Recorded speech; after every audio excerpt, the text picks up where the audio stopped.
It's Tuesday, April 14th, 2020. Summer day here in New York. And finally, I don't want to jinx it, but we've had some bad days of weather here in April.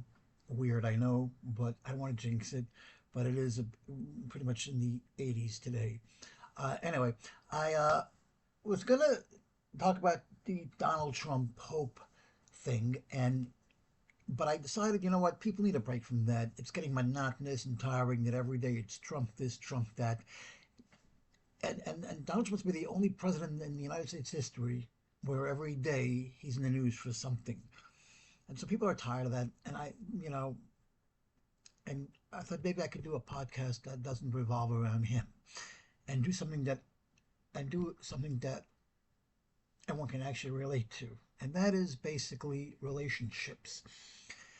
Now, I'm probably the last person to discuss this, but I was doing a lot of traveling today, and on a group that I'm in, they're basically talking about relationships, and relationships is a fickle bitch. You know, it's a really funny thing, and I know from all my subscribers, I don't know how many of you are single. You're dating in a relationship, marriage, divorce. I don't know. So if I insult anybody here, or I offend anybody here, or I say something that may be totally off, I apologize in advance, and you can feel free to leave uh, your comments to correct me, clarify, or whatever it is. But I'm giving you the heads up now. Um, Now, relationships. Now, I'm the last person to have this conversation to talk about this, but I'm going to talk about this based on my own personal experiences, my friends' experiences, and other things. Um, and relationships mean different things to different people. And I will tell you, and I wrote about this on my Substack a couple of weeks ago, so it's there if you can read it, where I write why I'm happily single. And I'm not ashamed to say that publicly to anybody. I say point blank, I'm happily single. I'm not looking for love, but if love finds me, that's great. And if it doesn't, then so be it.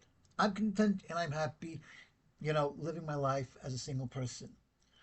And and I said it earlier in the chat that I'm in, and somebody said to me, "Well, then you'll die alone." I said, "Just because you're single doesn't mean you're alone. You're never alone. There's always going to be somebody in your life that's there, whether it's a family member, a close friend, or some acquaintance. But no one's ever alone. And anyway, that and by the way, if people are alone, they're either choosing to be alone or they're just not a sociable person where they are very good conversationalists. And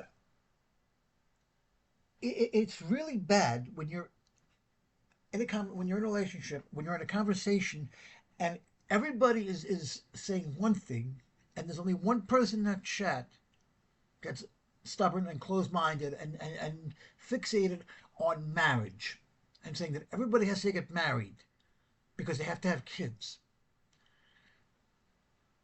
But that's not necessarily true, because somebody once asked Kurt Russell, because Kurt Russell, the actor, is lives with Goldie Hawn, and they have a family together. I mean, Kate Hudson and Oliver Hudson are Kate Hudson's are Goldie Hawn's kids by her first marriage, her only marriage,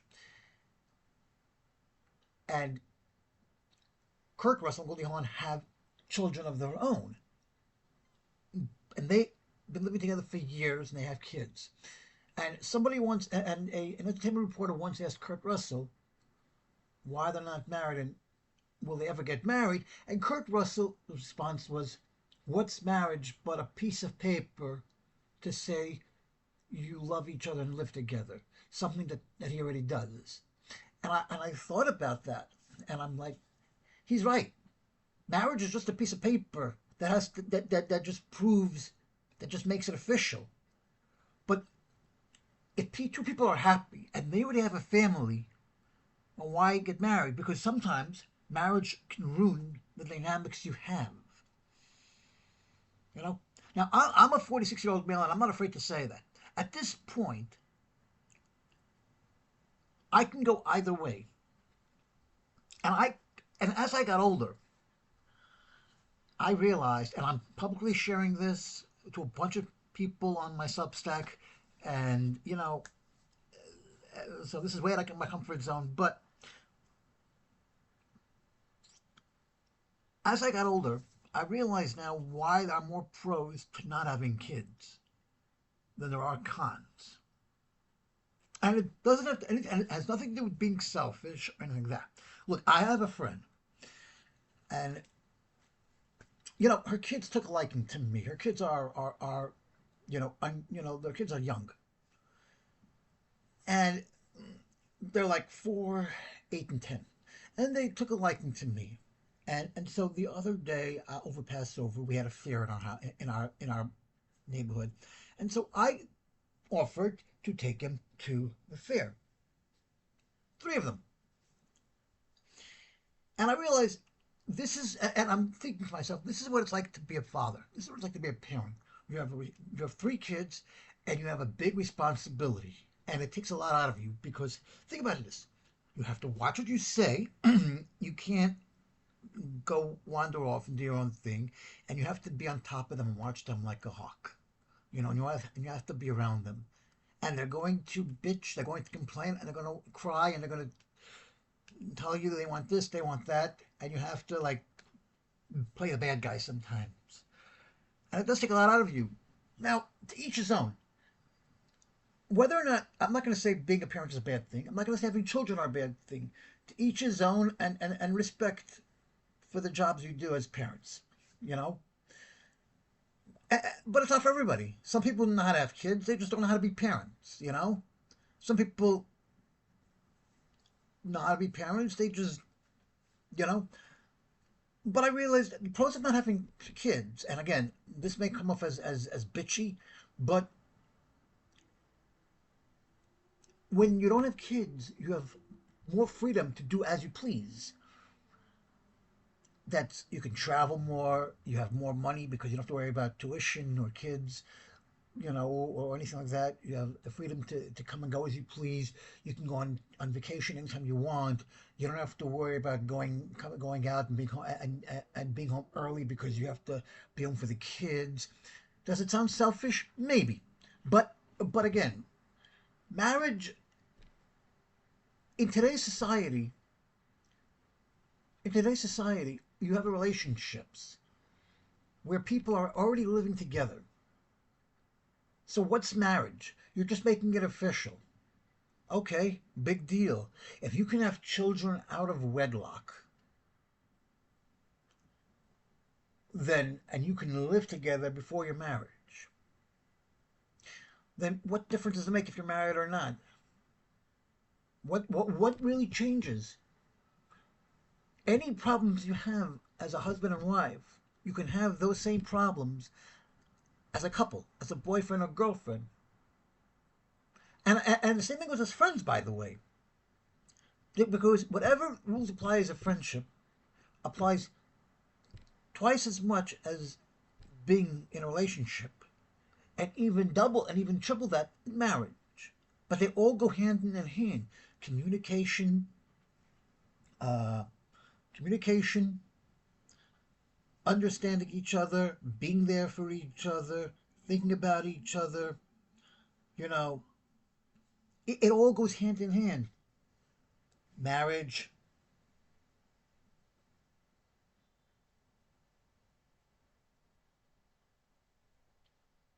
marriage. Look, and people who've tried marriage, think about this. In a Jewish society, let's put it in a different perspective of why sometimes marriage isn't good. In the Orthodox Judaism, we have something that's called a get. That's GET, and there's In the secular world, you have the civil marriage, which is, the marriage that everybody does. You go to City Hall to get the certificate, to get the license, or you go to court and you make a whole wedding, everything. You get divorced, okay, and you're free to move on. Fine. But in the Jewish world, in the Orthodox Jewish world, it's not just a civil divorce you're giving the wife.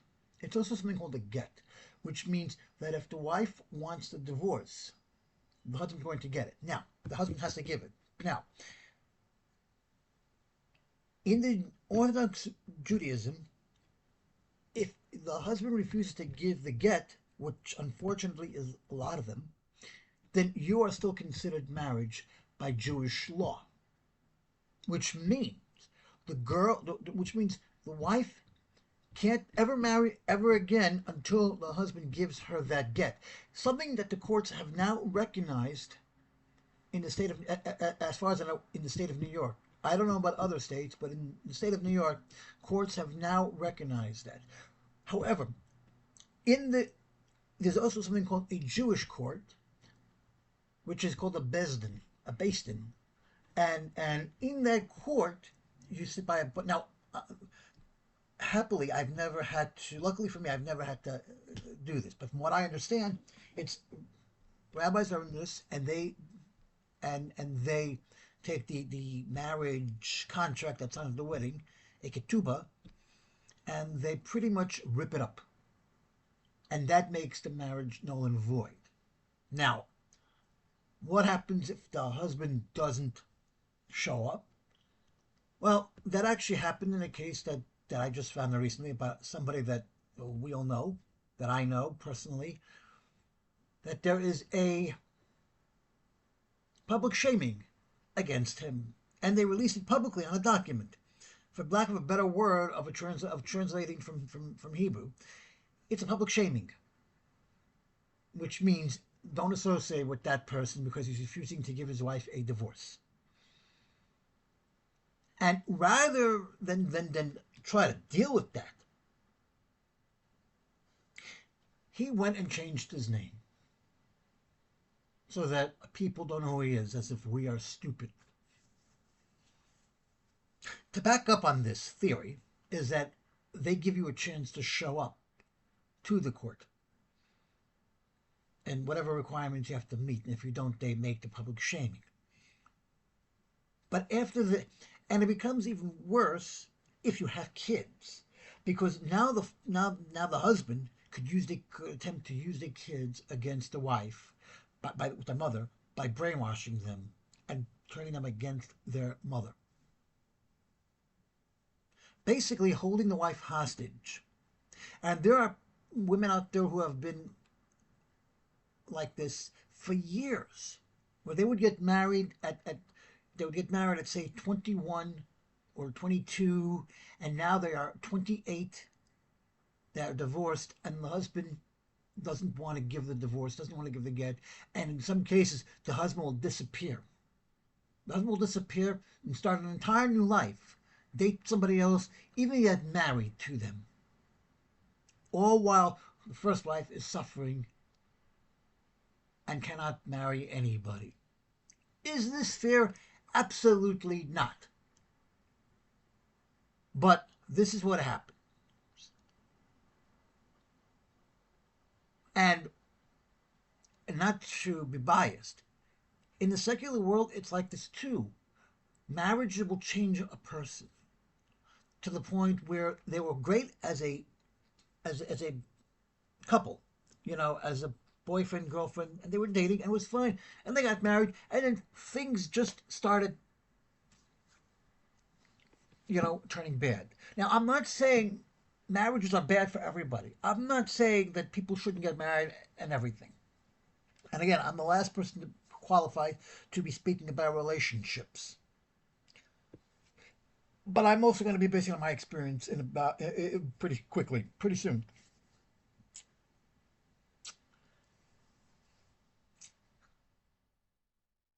Marriage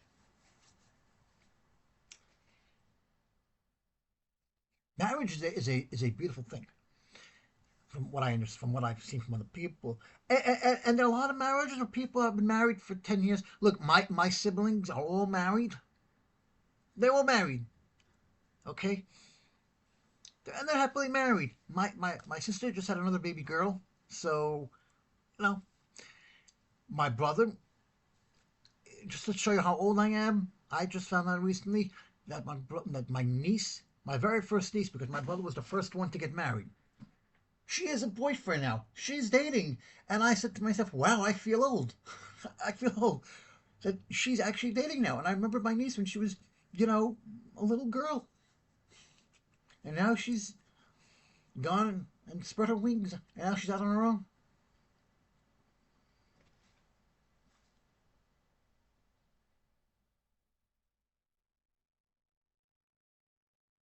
And they are all happily married. My brother's been married for over 10 years.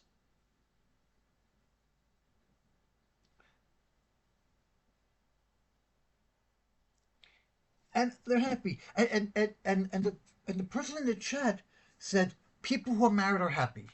And I said that's false. Because you don't know what's going on behind closed doors. They are probably out in public holding hands, smiling, because they don't want people to know what's going on. And so, for public sake, for their friends' sakes, they are acting like everything's okay. And maybe everything is, but we don't know. You don't know if they're fighting behind closed doors. You don't know if one of them is abusive behind closed doors. You don't know. And there are different types of relationships. And by the way, what's good for you isn't necessarily good for me. What's good for me isn't necessarily good for you, and vice versa. Marriage is, in the Jewish world, in the Orthodox world, it's hypocritical, but a lot of them, but they frown upon you when you do things that are against the rules of the Torah, which says you can't have sex before marriage, you can't live with somebody before marriage, you know, you have to cover your hair and things like this, and this is one of the reasons why a lot of people get married when they're out of high school when they're 18, 19, and I think this is a really bad idea because when you're 18 years old, you're just out of high school and you're just starting life. You haven't lived your life, and you're not even legal to drink yet. Not that that's an issue. I'm just saying. And then you get married at 18, 19. You haven't lived yet. You don't know what it's like to be in a relationship. You don't know what it's like to be married. You don't know nothing. And then you get your first kid at 20. And then most of these marriages, you're divorced by the time you're 22 and you have two kids already. Or if you could be 30 and with three kids and divorced. And guess what? You'll either be lucky and you get your divorce from the husband, or your husband doesn't want to give it to you and says, fuck you, I'm not giving you the divorce. I'm not giving it to you. And this is a couple of things, and this is what I'm going to get to. It could be that it's all about control, holding your wife hostage because you can get whatever you want out of her, or to show that because you're the man, you're in control and you have the power, and you just want to and you're going to try to blame her, or entirely, or she wronged you and this is your way of getting revenge. And that's where we get, and that's another thing of narcissism. And I can tell you this based on my own personal experiences. Because someone actually said to me that being an FWB is not a relationship. But it kind of is and it kind of isn't. Because it's a relationship that has no strings attached. But, and I've always said you can't base a relationship off on sex. Because after sex, what else you got? But I had an FWB relationship, and it wasn't just entirely sex. We did other things, like we did everything but be the couple. And we knew then, I mean, granted, we didn't do everything together, but when I went away to, say, Christmas weekend, I took her with me. I did meet her in Miami once. When I've had Shabbat dinners, I've brought her over. Granted, we went out after, But even so, um, and we didn't always have sex. Every time we went out, there were times where we went out to dinner. We were mad at each other, so we wouldn't have sex. Or there were times where I'd go over to our apartment, but we wouldn't have sex. There were other times where we had sex, and I spent the night. But we had a weird relationship, so we are an entirely different category. We knew we were never going to be in a relationship, the perfect. We knew we were never going to be a couple. We knew we were never going to get married. We knew we would never have kids together. You know, and she said to me, "I'm embarrassed by you, and I don't want to see, with her friends." But I never took it personally because it was a narcissist in her talking. Now uh, but through all of this, through all of this, I became a better person because I understood what I was getting into, and and the one thing this taught me is where it goes back to what I said is I'm happily single because when you're single, you have no stress, you have no drama, you have the freedom to do whatever you want with whoever you want, whatever you want, and you don't have to answer to anybody. You don't have to worry about when you're going on vacation, when the cats away, the mice will play. You don't have to worry about that on vacation. Because on vacation, you don't have any guilt because you're able to do it. And in some cases, you'll never see the person again. Now, I'm not saying, and I'm not necessarily referring to sex in general. I'm saying that in a relationship, if I'm taking my relationship, if I'm going taking my girlfriend out or my friend out to say a movie or go out to dinner or a museum, great. I could do all this myself. In fact, I prefer it because I am not everyone's cup of tea. I like to do things that nobody else does. Like, I'll go to the movies myself. You don't need company to go to the movies yourself. You can't talk anyway. The only thing a movie theater is good for these days is to make out with each other. And as for museums, I like spending my time there because I'm into history. So I like to read about this stuff. I like to take my time and look at that and picture myself as if I was living there in that time frame. Whereas others pay and they just rush through it, which is no fun because that's throwing your money away. I like to travel alone because for the same reason, I can plan what I want without anybody having arguments about why you're going here instead of here, and you shouldn't go. I didn't like this place, so we shouldn't go. I can go on my own terms, do what I want on my own terms, on my own schedule, and meet people. So, and when I go outside, I see people together holding hands or smiling or things like this. Great, great. But that still doesn't. Great. But everyone has a story. Everyone has a secret. We just don't know what it is yet. And looks can be deceiving. Just because somebody appears to be happy doesn't make them so. And I'm very good at masking my emotions. And that's because I've trained myself over the years to do that. That being said, when I was with this person, I let my wall down. I let my guard down entirely. And I shared everything with them. I even told them things that my own mother doesn't know. My own friends don't know. And when I realized who she really was, when I realized what she had become, I quickly put my guard back up. I quickly put my walls back up. And after that experience, I'm saying I'm happily single because I don't want to put myself through that again. Because trust is a big thing. And if you can't trust somebody, then how can you be in a relationship? And if you can't trust yourself, how can you be in a relationship? And if you can't communicate with each other, that's a red flag. Now, I don't have to tell people this. I don't have to share any of this. To be fair, I don't. Because it's someone's business. And I can tell the person in the chat why he's close-minded and why he's stubborn without revealing anything personal unless I want to.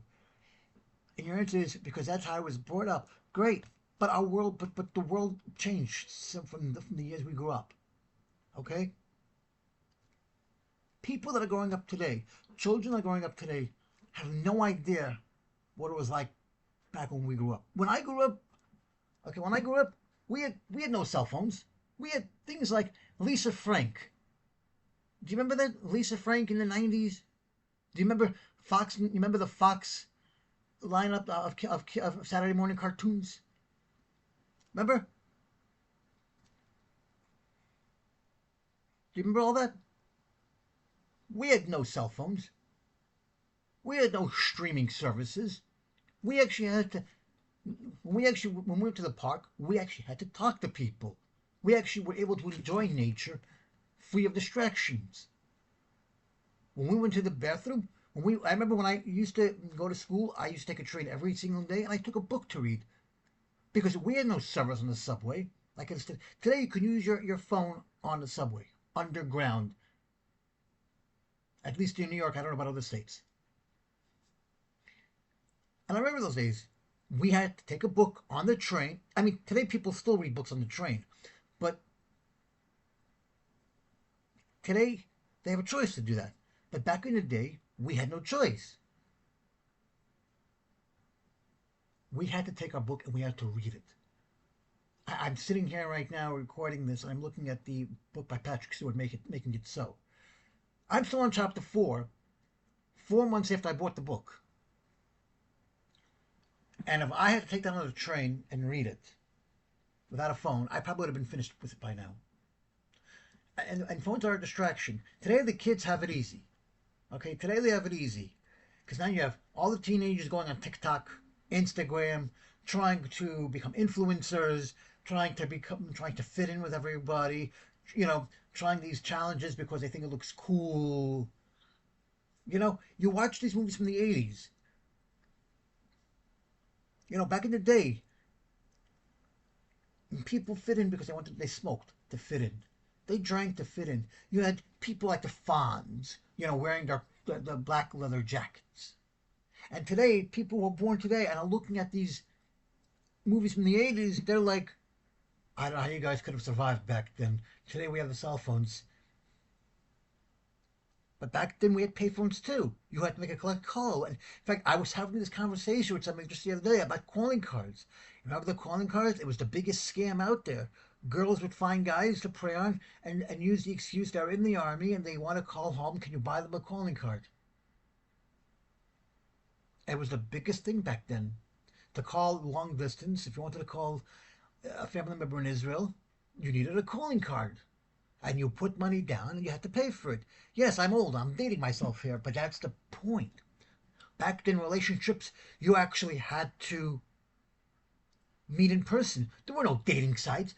Today you have all these dating sites. Okay, Cupid, Hinge, Tinder, Woo Plus, Grindr, Bumble, JDate,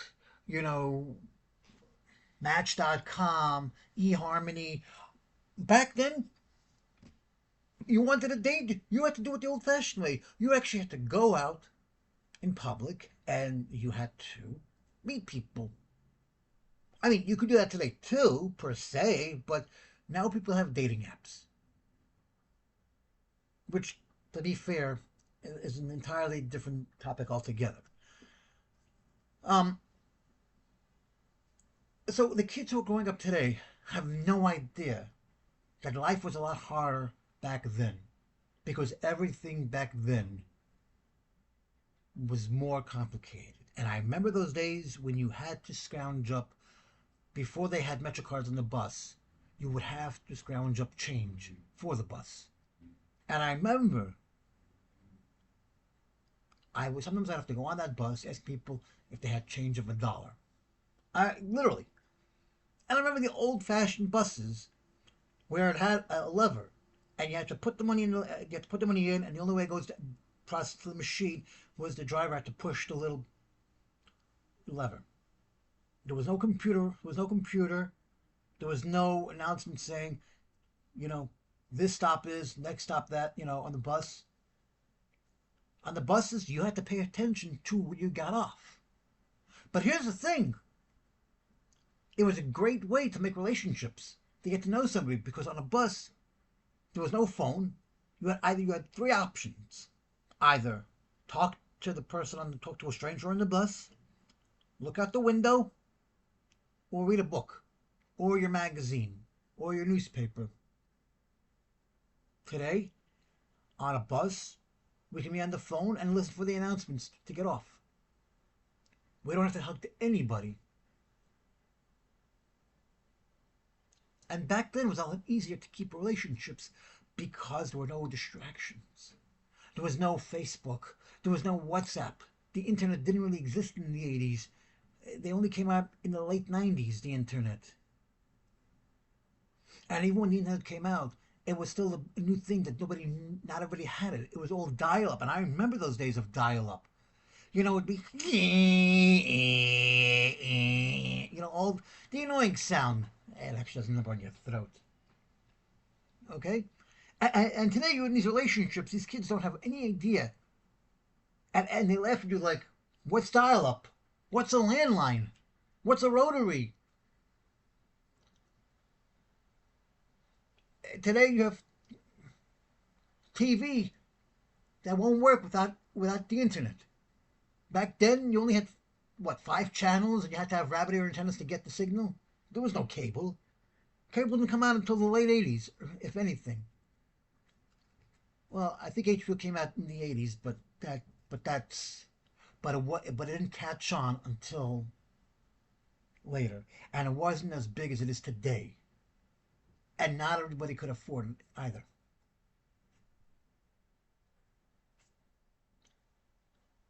So when he says, I grew up, this is my upbringing in relationships, that's great. That's great. And he's in his late 30s, I believe. But we both grew up more or less around the same time. I mean, I was born in 79, and I don't remember most of my childhood. But I do remember the Disney cartoon block, Chip 'n Dale, Tailspin, Darkwing Duck, DuckTales. I remember that. It was on Channel 11 from 3 to 5 every day, Monday through Friday. And I remember that block. I remember when they would have Fox showing cartoons. This was before they had the news 24/7. This was before they had those talk shows. You would have ABC, NBC showing Saturday morning cartoons like Beetlejuice, Ghostbusters, Teenage Mutant Ninja Turtles, Nostalgic, which is now on MeTV, MeToons, TCM.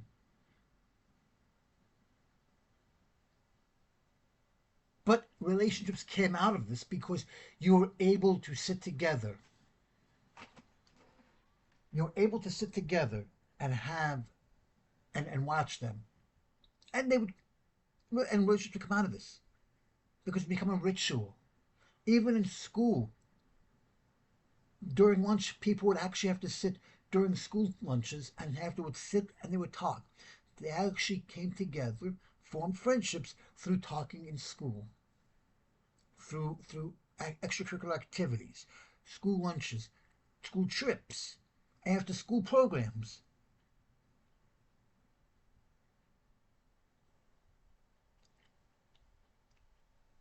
And yeah, we had to work at it. We had to work at it. Today, these kids are spoiled. They expect everything to be handed to them in a silver platter. And they don't know what it was like to be able to get that relationship. They were hard, and it's still hard today. And back then, nobody, to my knowledge, back then, there were no dating. There were no dating events. There were no parties. There were no singles events. It was an unheard of thing, to my knowledge, at least publicly. Nobody was thinking about getting laid on these relationships either. People were refined. It's over time. And I obviously I'm not that old, but in the 20s and 30s, throughout the 50s, women were refined and so were men. You would have men wearing suits and hats back in the day. Women were refined. They didn't show cleavage. They dressed modestly. But then over time, whatever happened, I don't know, but over time, things happened. The society changed, our behavior changed, and we had to adapt to it, just like we have to adapt now. But it's still ingrained in us on how we grew up and how we were raised, and a part of that will come with us. And that's why I said in a previous podcast, identity matters. Because if we forget who we are, then what are we? Identity is important. You just don't forget who you are, where you came from, because you're adapting to society and you're adapting to new technology. Like I may not be religious anymore, but that doesn't mean I'm gonna throw everything away, because it's ingrained in me and it's tradition. You don't just throw things away because you've changed as a person. It's like someone said to me, well, you're not religious anymore. So why do you go to Shabbat dinner? Because one is linked with the other. Shabbat dinner is a spiritual thing, and it's who we ingrained in. As Jews, we grew up with this stuff. And it's going to be different for everybody. And that's what I'm trying to get here.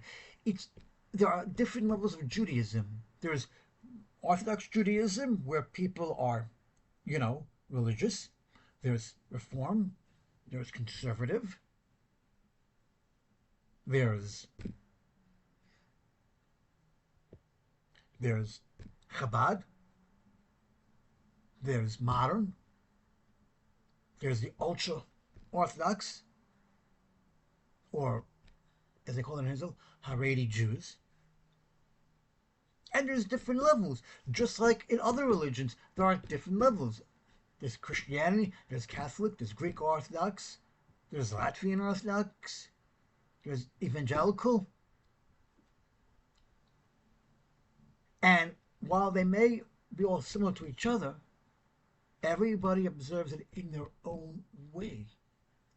And you may not like it, but that's who we are. We are adults and we can choose how we want to live. We can choose what we want to keep and what we don't. Once you reach a certain age, you'll have that ability to do that. And that's the same thing with your relationships. What works for one doesn't work for the other. And you don't know what everyone is. You don't know where the other person has been. You don't know what their experience is. And if they say they don't want to get married, there might be a very good reason for it. It's the same thing with me. I'm happily single. And I made an entire post about it a year ago on my Facebook, and people criticized me for it and started judging me for it, without asking the right questions. Because I don't have to announce that. I didn't have to take that public. I didn't have to say I'm going to be single for the rest of my life, blah, blah, blah. It's my choice. I chose to do that. And when you're judging somebody without knowing why they're saying that, then who's the bigger schmuck? Because everything that's done has a reason for it. We may not understand the reason. We may not like the reason, but it's done that way.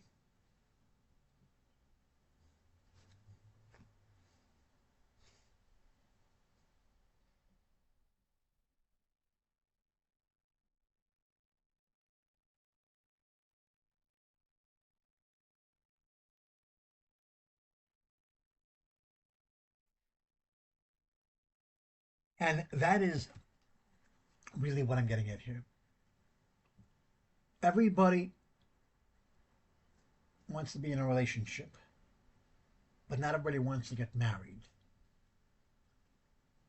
Is that messed up? No, it's not. But you have to respect that. This, even if you don't agree with it, and I respect your opinion. You're entitled to your opinion, which is what makes America great. The First Amendment allows you to have free speech and say whatever the hell you want. So I respect your opinion. But everyone's going to give you a different answer why they either want to be in a relationship but don't want to be married, or vice versa. But I could tell you that my being happily single is because I've experienced. Now, maybe I'm bad at relationships. I don't know. Maybe I pick wrong. I don't know. Maybe it's just not meant to be for me. I don't know. I don't know. But I can't sit there and wonder because nothing good comes from wondering. Nothing good comes from what if. And we can't live in the past. We can't live in the past because if we're stuck in the past, we'll never succeed in life. And I said I wouldn't bring up Trump, but to be fair,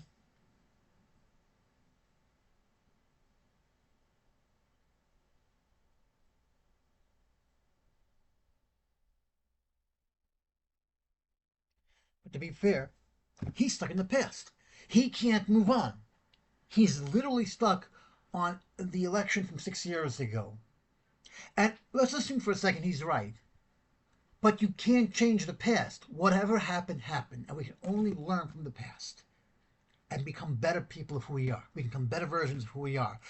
And I'll be the first to admit I've made mistakes in my life.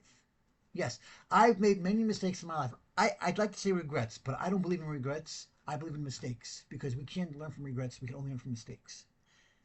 And I wish I would have done things a lot differently in my relationships, in life. I really wish I would have.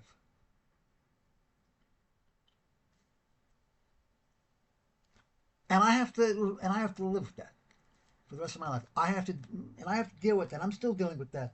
I have to live with that.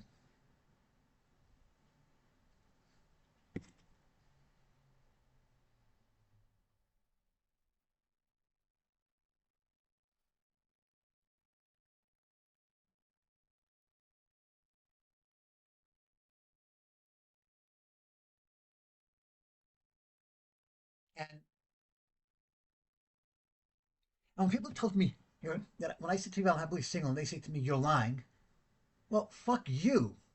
No, I'm not, and you're disrespecting me by saying that. I have a right to say I want to be single for the rest of my life. I have a right to say I'm happily single, but I didn't say I'm closing the book on it. I said if love finds me, that's great.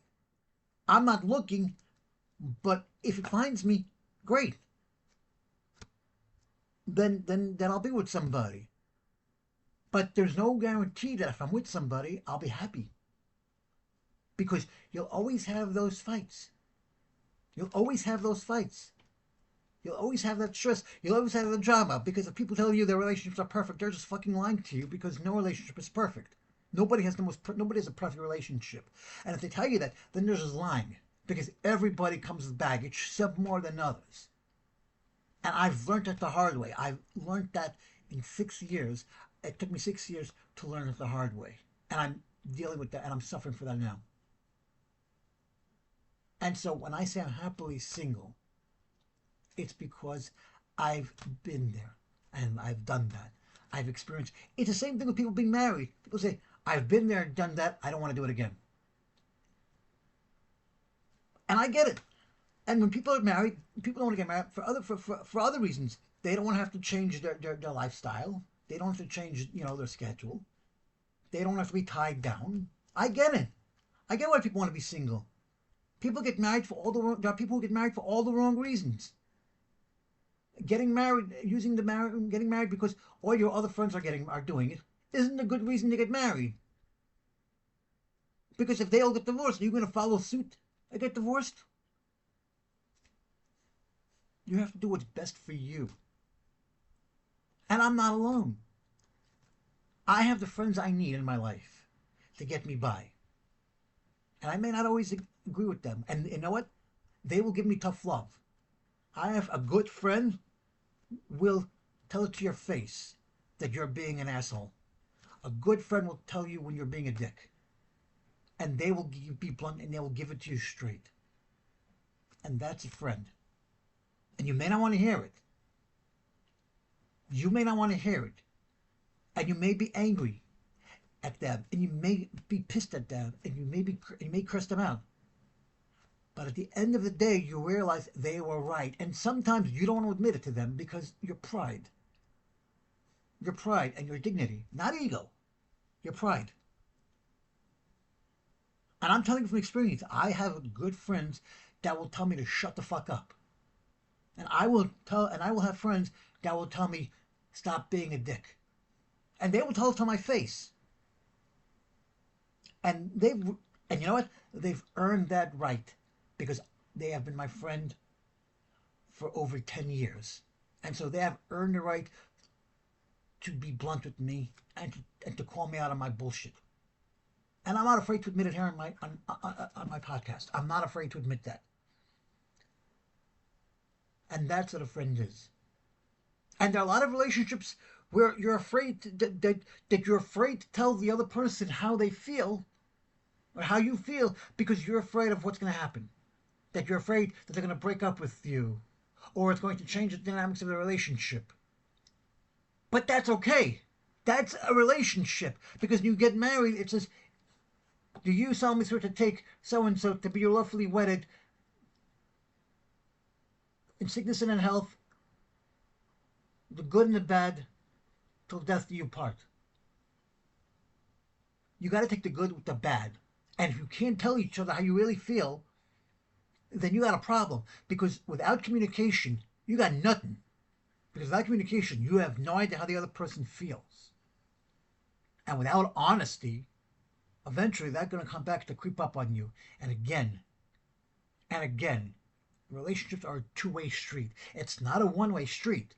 And if only one person is making the effort, that's a problem. If only one person cares more about the relationship than the other person, then that's a problem. And when you're in a relationship and you can't show appreciation to each other, it's the little things that count. It's the little things that count. Just text somebody, ask them, hi, how are you? How's your day going? Or are you okay? And that's a relationship. Even a friendship. Having a shoulder to cry on. Being there for each other. You have a bad day and you need to cry. Good. I'm here for you. You need a shoulder to cry on? Tell me, what's going on? What's going on? And a good friend will say, it's good to vent every now and then. When I apologized to my friend the other day, I said, I'm sorry I vented to you. You know what their response was? It's okay. It's good. It's needed some time. And that's what I told somebody I knew. And they always hated the fact that I was ranting like a lunatic. But there's nothing wrong with ranting. You know why? Because when you don't rant, your anger bottles up inside of you. And at some point, all that anger is going to come out bursting when you least expect it. And it might be at an inappropriate time, in an inappropriate place, or even to the wrong person. And that will make things even worse. And that could actually end any relationship, marriage, or a friendship, or anything like that. And that's why I'm where I am today. One of the reasons.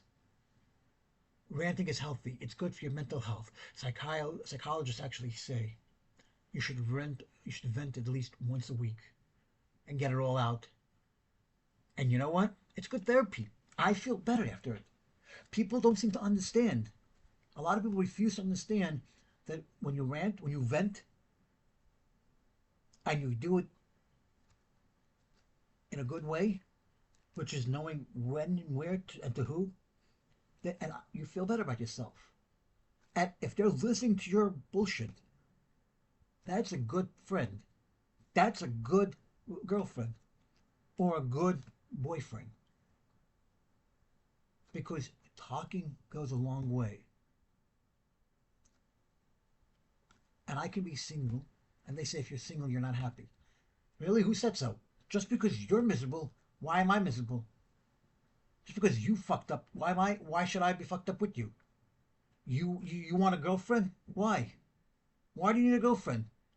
Why do you need a boyfriend? I say all the time. You think I'm sad because I'm single?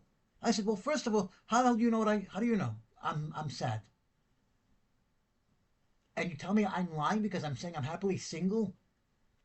And I'm like, how do you know? You know what I'm thinking? You could be my thoughts. Do you have you been in my shoes? Do you know where I've been?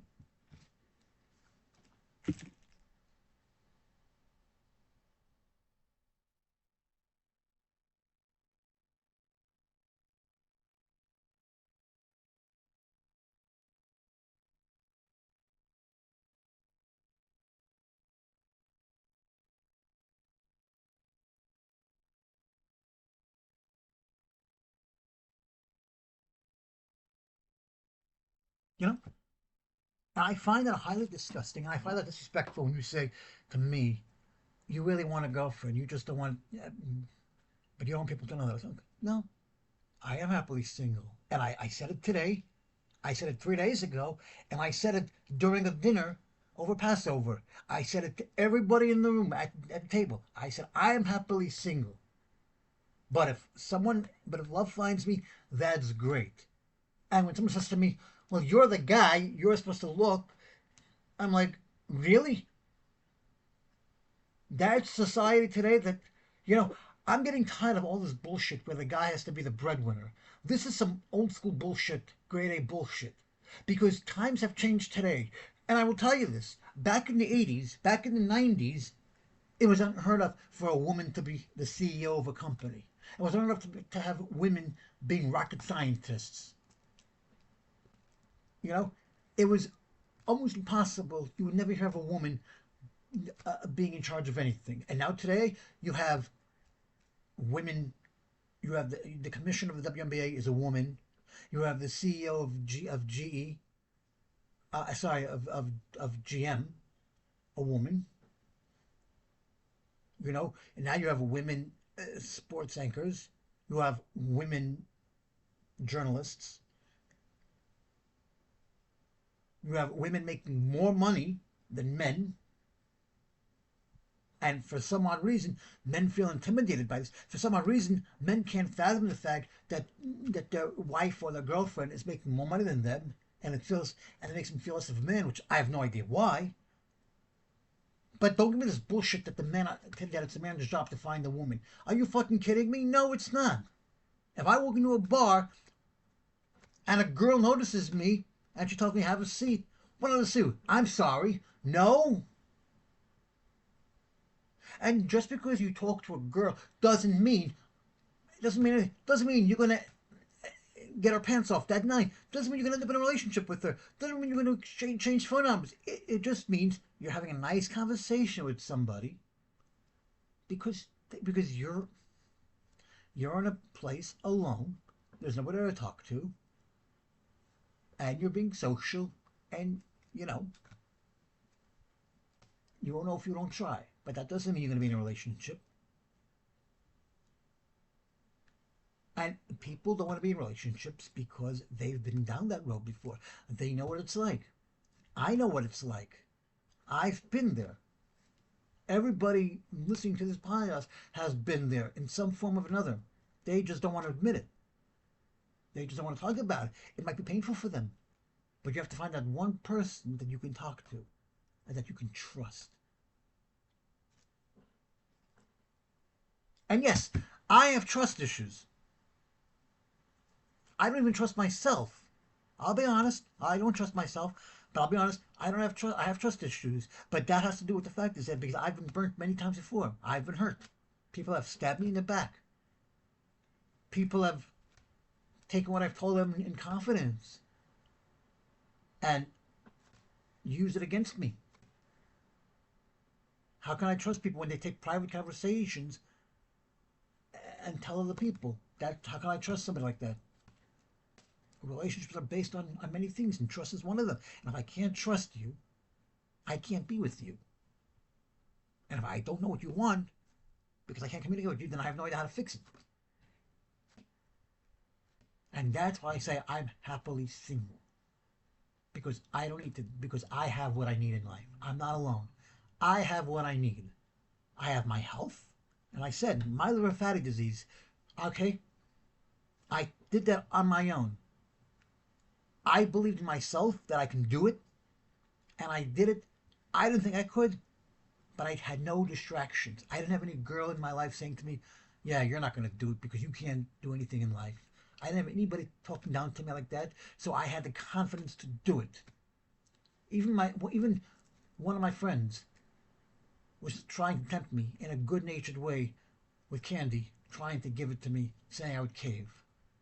But you know what? They were impressed that I was able to do it, and I was impressed that I was able to do it. One of my close friends said to me, "I'm proud of you because I did it, and I lost 8 pounds from that. So I can do it, and so can you. Just a matter of willpower. Because you know why? The only person that controls your life is you. The only person who controls your destiny is you, and the only person who writes your story is you. And I got my life back. I'm back in control of my life, and I'm going to finish writing my story the way I want it to go. And I'm going to make a lot of mistakes along the way, and I'm going to fuck up along the way. But you know what? They're my fuck ups to make. They're my mistakes to make. And I know what I'm doing when I do them. But if I don't do them, I won't learn. And if I don't make those mistakes, I won't learn about myself either.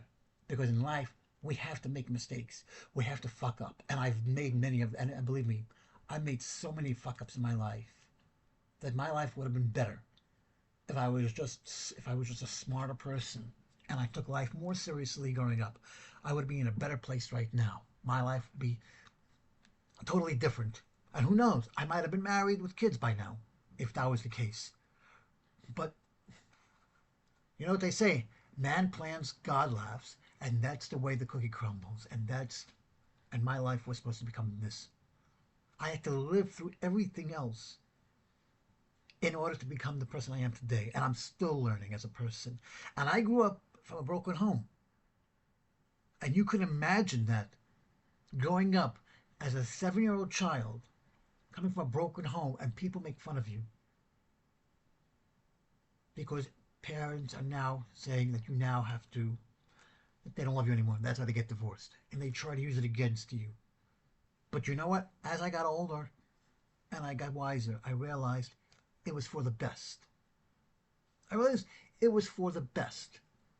My parents married in 78. I was born in 79. All my siblings were all 2 years apart. I was 7. As the oldest, I was 7 when they got divorced. Okay? They got, okay? Now, does that deter me from getting married? Maybe that was one of the reasons. I don't know. I don't think about it now. I used to think about it a lot. But just because their marriage failed doesn't mean yours will. But their marriage failed for various different factors that I'm not going to get into. Factors that I now understand a lot better than I did back then. But had I lived with my father, my life probably would have been on a different course. But there's nowhere to know that. And if I can go back in time to find out, I would. Believe me, if I can go back in time and fix a lot of the mistakes that I made growing up, I would. But I can't. And neither can you. And that goes back to relationships. Not everybody is good at it. But when we are, it's amazing. So I'm going to end like this.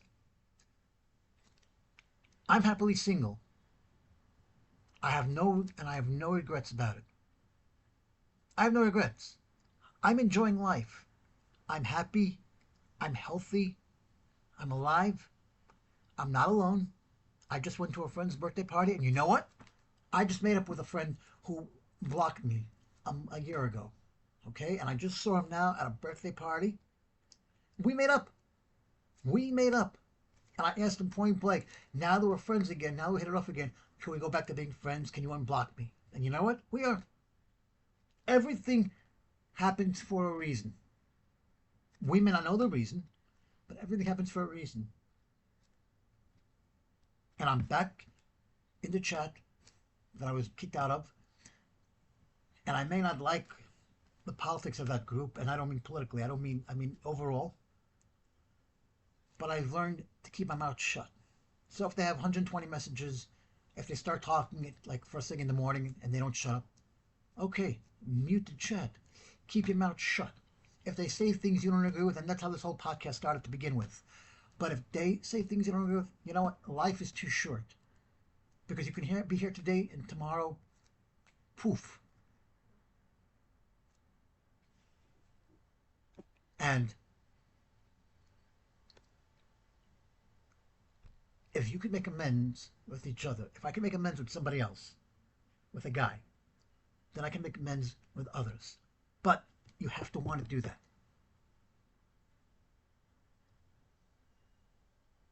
You have to want to do that. There's only so much you can do to try to save a relationship. There's only so much you can do. And when somebody's doing everything they can and going out of their way to sabotage it, you have to realize that you've done everything you could. And if someone doesn't care to save the relationship, and if they're willing to throw out years and years of a good thing, then you know what? You're not the problem. They are. They are. And you can't be in a relationship if you're the problem, because you need to work on yourself first. And maybe that's why I'm single. Maybe that's why I'm happily single, because maybe there are just people out there who just aren't mature enough to have a relationship. Maybe they're not mature enough to know what it means to have a relationship.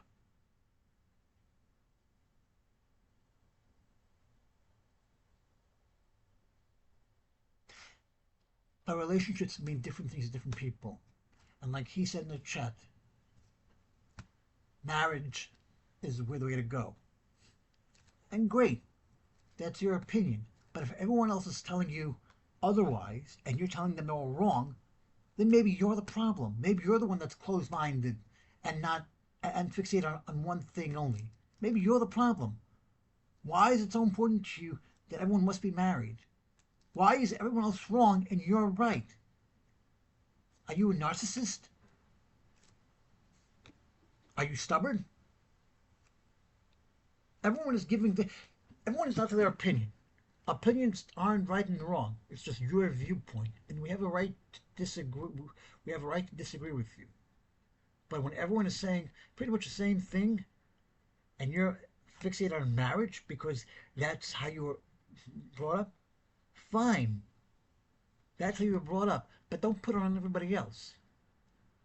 Because everyone has a story to tell.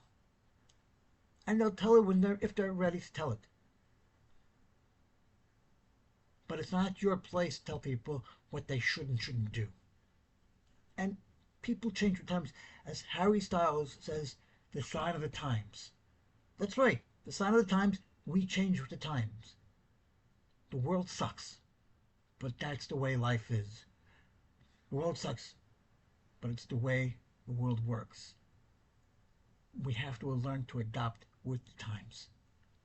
And if we don't, we will never survive. And if we don't adapt, we will never achieve anything. And if we're stuck in the past, then you just will never be happy. Because while everybody is living their lives, you're living in a past that while was great, no longer exists. And if you're stuck in the past, then you'll just be in limbo, and you'll be hateful, and you'll hate everybody else, because you will think, you become bitter, because you will be living in a past where the world was different, the people were different, and those people are long gone because those people now exist in a world that's changed. And it may be good, and it may be for the good or for the bad, but we're living in it,